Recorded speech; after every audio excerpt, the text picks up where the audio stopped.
हे राधा, तुम चिंता मत करो, तुम अपने भाव से परिपूर्ण होकर के एक पत्र लिख दो, मैं कृष्ण को दूंगा, तुम्हारा प्रेम पत्र पढ़ करके कन्हैया जरूर दौड़े चले आएंगे। और सुनो गोपियों, तुम लोग निर्गुण की उपासना करना शुरू करो। तुम्हें पता है निर्गुण ब्रह्म एक है, और वो एक होकर के सारे संसार के अनेकों रूप में विराजमान है। तुम अपने अंदर बैठे हुए ब्रह्म को पहचानो, वो तुम्हारे अंदर है, उसी को कृष्ण मान के अपना लो। अरे उस सांवली सूरत पे क्यों तुमने जी भरमाया है? क्या था उस काले रंग वाले में? आज तुमको छल लिया, मथुरा में गया, मथुरा में दूसरे को छल लिया, द्वारका में जाएगा, द्वारका में दूसरे को, उसका तो काम ही चलना है। इतनी बुराई की उन्होंने कि गोपियों की आग भड़कती जा रही है। अरे उद्धव, तू तो अक्रूर से भी बड़ा क्रूर बन के आया है। तुझसे अच्छा तो वो अक्रूर था, हमारे श्याम को तो ले गया, कम से कम उसकी यादें तो हमारे लिए छोड़ गया है। आप जानते हैं जब किसी से विरह हो जाता है, कोई हमसे दूर, हमारा कोई हमसे दूर हो जाता है, तो भले ही दूर हो लेकिन जीने का सहारा बनकर के रह जाती है केवल यादें।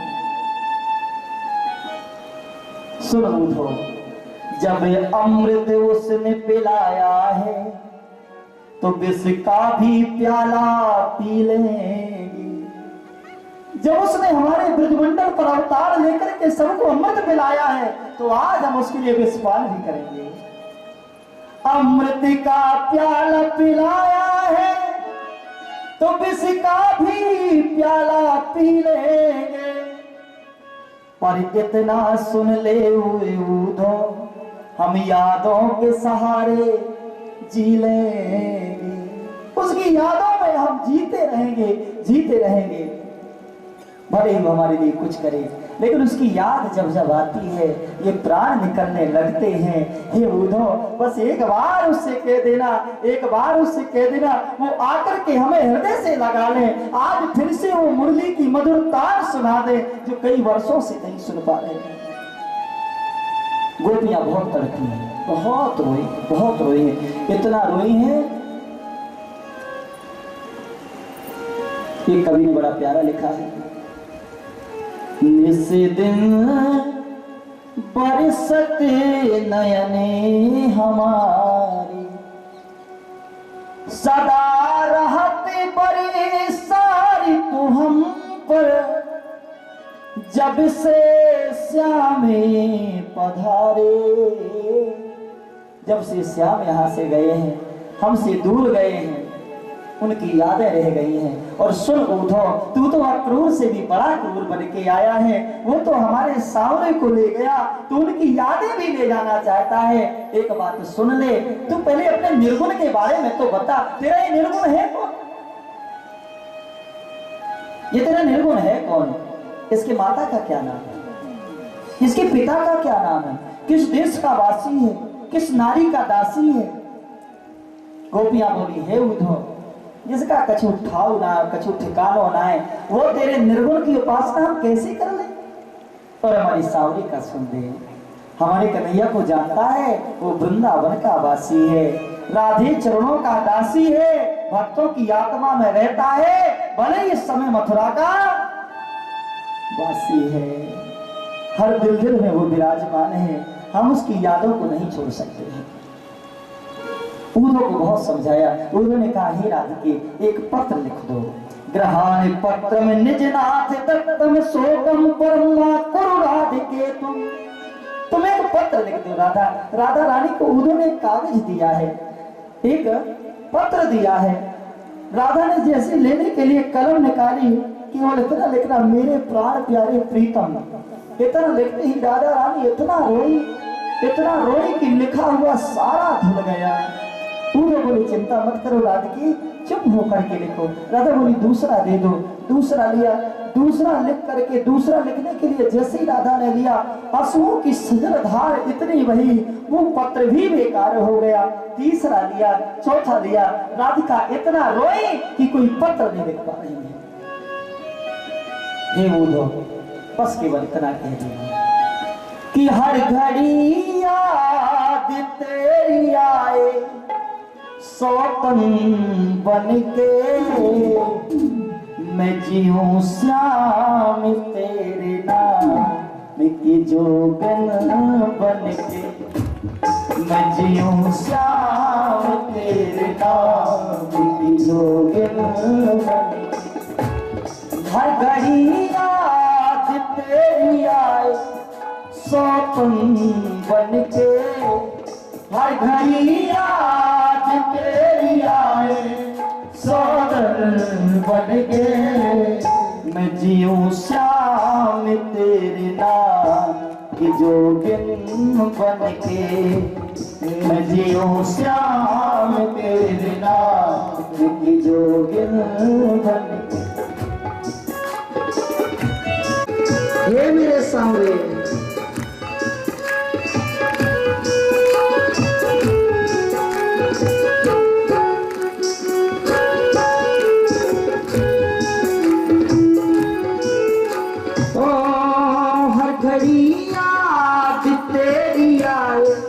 सौतन बन के, हर घड़ी याद तेरी आए, सौतन बन के, मैं जीऊं श्याम तेरे नाम की जोगिन बन के, मैं जीऊं श्याम तेरे नाम की जोगिन बन के।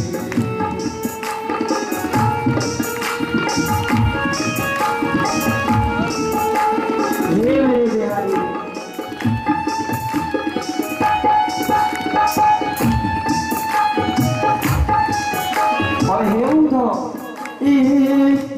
एक जमाना था, बुलाने से चला आता था। एक जमाना था, बुलाने से चला आता था। ब्रिज के कण कण में उसका चेहरा नजर आता था। ब्रिज के कण कण में क्या भाव है, चेहरा नजर आता। राधा कह रही एक समय ऐसा था, मैं बुलाती थी और वो दौड़ा चलाता था, लेकिन आज मैं तुझे संदेश में क्या कहूँ, क्या लिख दूँ, मैं तो समझ नहीं पा रही क्या लिख दूँ। पतिया कैसे पार्टी लिख के देती। एक जमाना था, बुलाने से चला आता था। ये जमाना था, बुलाने से चला आता था। ब्रिज के कण कण में उसका चेहरा नजर आता था। ब्रिज के कण कण में उसका चेहरा नजर आता था। टूट गई मैं तो उसके चेहरे का दर्पण बन के, टूट गई मैं तो उसके चेहरे का दर्पण बन के, मैं फिरूं श्याम तेरे नाम की जोगिन बन के, मैं फिरूं श्याम तेरे नाम की जोगिन बन के। हर घड़ी याद तेरी आए, सौतन बन के, हर घड़ी याद तेरी आए, सौतन बन के, मैं फिरूं श्याम तेरे नाम की जोगिन बन के, मैं फिरूं श्याम तेरे नाम की जोगिन बन के, मैं फिरूं श्याम तेरे नाम की जोगिन बन के। हम लोग भी इस लाइन को बोले बड़े जोर से। हर घड़ी याद तेरी आए, सौतन बन के, हर घड़ी याद तेरी आए, सौतन बन के, मैं फिरूं श्याम तेरे नाम की जोगिन बन के आई। मैं फिरूं श्याम तेरे नाम की जोगिन बन के। मैं फिरूं श्याम तेरे नाम की जोगिन बन के। मैं फिरूं श्याम तेरे नाम की जोगिन बन के। मैं फिरूं श्याम तेरे नाम। आज उद्धव चरणों में गिर गया। उद्धव ने ब्रज की गोपियों के चरणों की रज लेकर के मस्तक पर लगाना शुरू कर दिया। हे गोपियों, धन्य है तुम्हारा भाग, धन्य है वो सांवरा जिसे तुम जैसी प्रेमिकाएं और तुम ब्रजमंडल के निवासी जैसे प्रेमी मिले। मैं तो ज्ञान के मद में सोचता था मुझसे बड़ा ज्ञानी इस दुनिया में नहीं है, लेकिन आज ज्ञान की डुगडुगी बज गई, इस वैराग्य की पोल खुल गई। तुम्हारे प्रेम के सामने मैं हार गया, मैं हार गया, मैं हार गया। आज ब्रज कन्याओं के चरणों की रज उद्धव ने मस्तक से लगाई। हे मेरे बिहारी, अगली बार मुझे भी ब्रज का एक कण बना देना, ताकि तेरे चरण टकराए और मेरे हृदय में भी प्रेम की धारा का प्रवाह हो जाए। प्यारे उद्धव और गोपियों का संवाद तो बहुत बड़ा है। अगर हम चाहें तो ये विरह और प्रेम की लीला वर्णन करते करते 7 दिन बीत जाएंगे। इस लीला को हम यहीं पर विराम करते हैं। ये प्यासी आत्माएं भी बिहारी के लिए भटक रही हैं, हम भी बुला रहे हैं, और कब से बुला रहे हैं? कई जन्मों से। ये प्यासी तेरी प्रियतमाएं आत्माएं, हे नाथ, ये तुझसे मिलन के लिए तड़प रही हैं। और कैसे तड़प रही हैं? कई जन्मों से बुला रहे हैं, कोई तो रिश्ता जरूर होगा, हमको अब तक दरस मिले ना, कोई हमारा कसूर। हे नाथ, दोषी हम हैं। यही सोच करके उद्धव लौटे और उद्धव ने जाकर के भगवान कन्हैया से कहा, कृष्ण, हम आंसू लेकर के आए हैं। बोले उद्धव कहाँ है? उद्धव रोने लगा। बोले उन राधा रानी ने, विशाखा ललिता ने, पद्मगंधा पद्मावती ने अश्रु भेजे हैं और कहा था उद्धव इन अश्रुओं को हरि सन्मुख ले जाओ, पूछें अगर को संतो चरणन में इन्हें चढ़ाओ। अपने आप जब तुम चरणों में आंसू भेंट करोगे, इस प्रेम की पराकाष्ठा को अपने आप समझ जाओगे। भगवान ने वहां बैठ करके सबका चिंतन किया। मेरे बिहारी भी सबकी यादों में खूब रोए हैं। आगे मेरे परमपिता परमात्मा ने अपनी लीला को विस्तारित किया। अस्ति प्रातिस्य कंठस्य चामहस्यो भरिवर्षतः। महाराज कंस की 2 पत्नियां थी, जरासंध की दोनों दुहिताएं हैं। एक का नाम अस्ति और दूसरी का नाम प्राप्ति। जरासंध महाराज कंस के ससुर थे। जब कंस वध का समाचार मिला, जरासंध ने 23,000 छोड़ी सेना लेकर के मथुरा पर चढ़ाई कर दी। 17 बार लगातार युद्ध हुआ। अस्ति प्राप्ति को प्रसन्न करने के लिए जरासंध ने कोट उपाय किए, लेकिन भगवान ने सोचा कि मेरे कारण हर बार धन और जन की हानि होती है, इसलिए मुझे मथुरा में ही रहना चाहिए। भगवान ने 12 कोस लंबी और 18 योजन चौड़ी बड़ी सुंदर नगरी बनाई है मध्य समुद्री भाग में, और मेरे बिहारी जी उस स्वर्ण नगरी में निवास कर रहे हैं। बोले द्वारका नाथ की जय हो। भगवान द्वारका के राजा बने। यहाँ पर मथुरा में काल यमन ने चढ़ाई की। काल यमन बड़ा ही आताताई था। भगवान ने सोचा इसे मारने से समस्या खत्म होने वाली नहीं है, मैं इसे मारूंगा नहीं, इसको दूसरे के हाथों से इसका वध करवा दूंगा। मेरे बिहारी जी एक दिन काल यमन को रास्ते में दिखाई दे गए। काल यमन भगवान के पीछे पीछे भागने लगा। पकड़ो ये कहाँ जाता है? रण छोड़ के भाग रहा है। भगवान बोले मैं तुझे नहीं मारना चाहता, क्योंकि तू मेरे हाथों मरेगा भी नहीं। ब्रह्मा जी ने काल यमन को वरदान दिया था कि यदुवंशियों से तू अबद्ध रहे। काल यमन ने तपस्या की, सोचा कि यदुवंशियों में उनके पूर्वजों के वंश में भगवान कन्हैया सबसे प्रतापी राजा बने हैं, तो उसने तपस्या की कि यदुवंशियों में अगर कोई मारेंगे तो कृष्ण, और जब कृष्ण से नहीं मरूंगा तो मैं चक्रवर्ती नरेश हो जाऊंगा। काल यमन को प्रसन्न होकर के ब्रह्मा जी ने वरदान दिया, यदुवंशियों से नहीं मरेगा। भगवान कन्हैया दिखाई दिए तो कन्हैया को मारने के लिए दौड़ पड़ा। भगवान रण छोड़ के भागने लगे। तब से भगवान का नाम पड़ गया रणछोड़ जी महाराज। बोलिए रणछोड़ जी बिहारी की। लेकिन एक बात सुन लीजिए, भगवान भोजन छोड़ सकते हैं, भगवान रण छोड़ सकते हैं, भगवान प्रण छोड़ सकते हैं, लेकिन अगर भक्त का हाथ पकड़ लें तो कभी छोड़ते नहीं है। ये मेरे बिहारी का सिद्धांत। भगवान रण किसके लिए छोड़ रहे हैं? भक्तों के कल्याण के लिए। भक्तों के लिए भगवान सब कुछ करते हैं। भगवान दौड़ते हुए गए आगे। मानधाता के बड़े विशुद्ध पुत्र जिनका नाम है मुचकुंद, मुचकुंद जी एक गुफा में सो रहे हैं।